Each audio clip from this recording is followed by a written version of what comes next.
જય શ્રી કૃષ્ણ, જય સ્વામિનારાયણ મિત્રો બધાને નવા વ્લોગ સાથે અલ્પેશ ભંડેરી। તો આજે એક એવી મસ્ત જગ્યા ઉપર તમને લઈ જાઉં છું, ભાણપા ડુંગર। સુરતથી 50 થી 55 કિલોમીટર દૂર છે। તો ચાલો મિત્રો જોઈએ ત્યાંનો નજારો અને વાતાવરણ।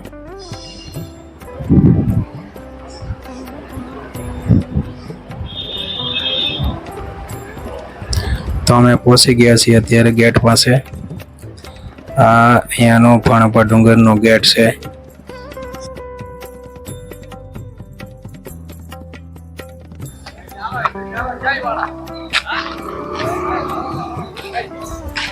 એક કલાક જેવો રસ્તો થાય છે મિત્રો ભાણપા ડુંગર સુરતથી। ગાય પગલાવાળા રોડેથી પણ હોય છે અને માંગરોળવાળા રસ્તે પણ હોય છે। અને બીજો એક રસ્તો છે આપણે જે ગલતેશ્વર મહાદેવ વાળો રસ્તો, કામરેજથી કોળે ભલતાના દિગ્ગજ થઈને।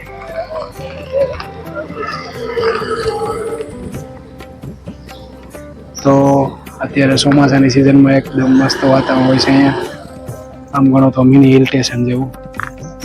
અહીંયાથી ગાડી તમારે અહીંયા પાર્ક કરી દેવાની રહી છે અને આ રસ્તો જાય છે, આ રસ્તેથી તમારી ગાડી આગળ દાદર સુધી જઈ શકે છે।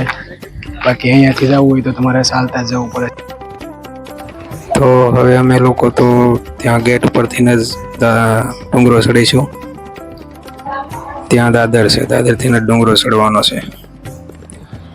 તો હવે અમે લોકો ત્યાં પહોંચી જઈએ। હા, ભાણપા ડુંગર છે ને અહીંયા પાર્કિંગ છે। પાર્કિંગની વ્યવસ્થા છે અહીંયા જ પાર્કિંગ, તમારી ગાડી પાર્કિંગ કરી દેવાની છે અને અહીંથી ચાલતા તમારે ડુંગર ચડવાનો છે।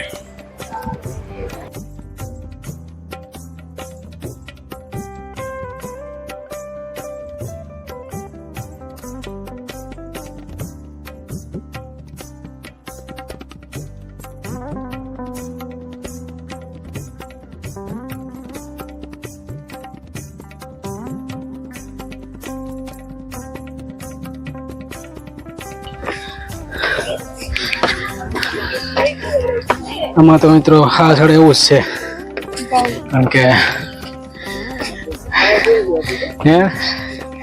પોરો ખાતો જવું પડે એવું છે।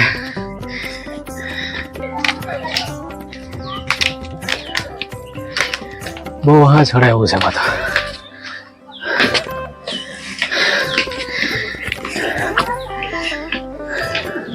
અંબાજીનું મંદિર લાગે છે। જય માતાજી।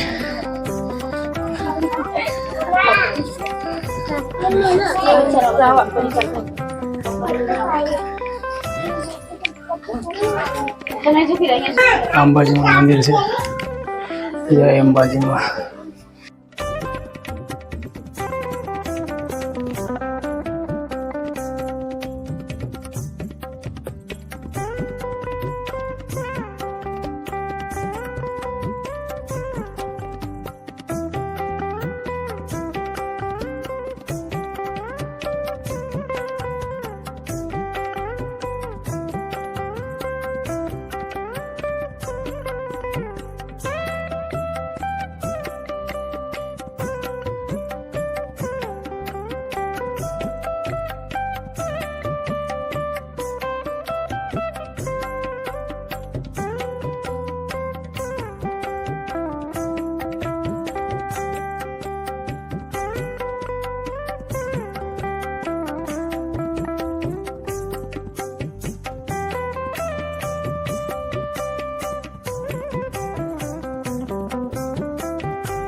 આ છે મિત્રો ભાણપા દાદાનું મંદિર, ડુંગર ઉપર જ છે।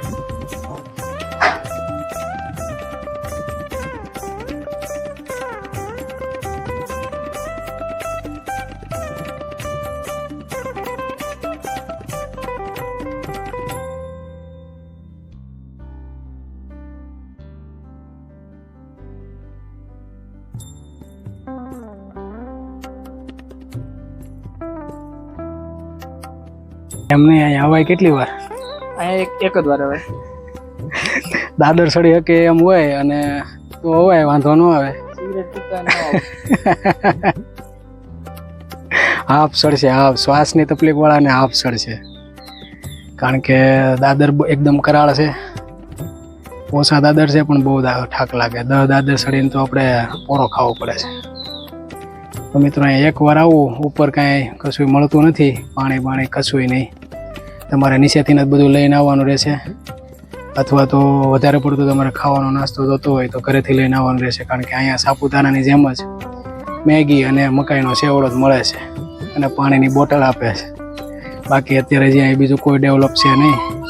ચાદરો લઈને ન આવું, ટેબલા બોટલા ને એવું લઈને ન આવું, નાસ્તો કરવા બેહવાની જગ્યા છે નહીં અહીંયા.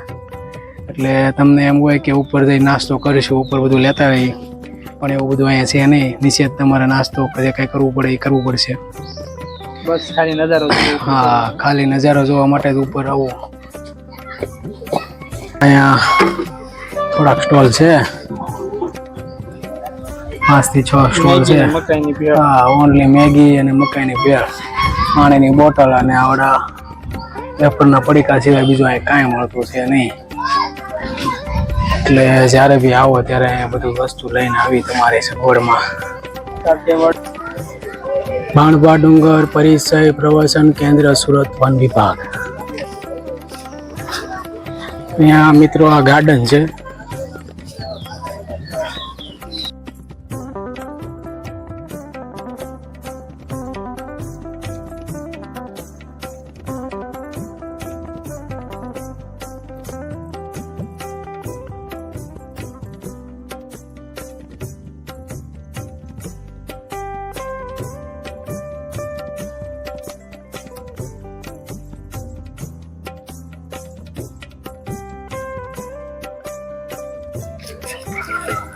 તો મિત્રો હવે બફારો જ બહુ છે, હવે બસ આટલું જ જોવાનું છે. અહીંયા એકવાર આવવા જેવું છે જરૂરથી, અને ચોમાસું વાતાવરણ હોય ત્યારે તો આવી તો વધારે મજા આવે એવું છે. તો ચાલો ત્યારે જય શ્રી કૃષ્ણ, જય સ્વામિનારાયણ. આ વિડીયો ગમે તો શેર કરજો, સબસ્ક્રાઈબ કરજો અને કમેન્ટ જરૂરથી કરજો આ વિડીયો કેવો લાગ્યો છે તમને. તો ચાલો ત્યારે જય સ્વામિનારાયણ.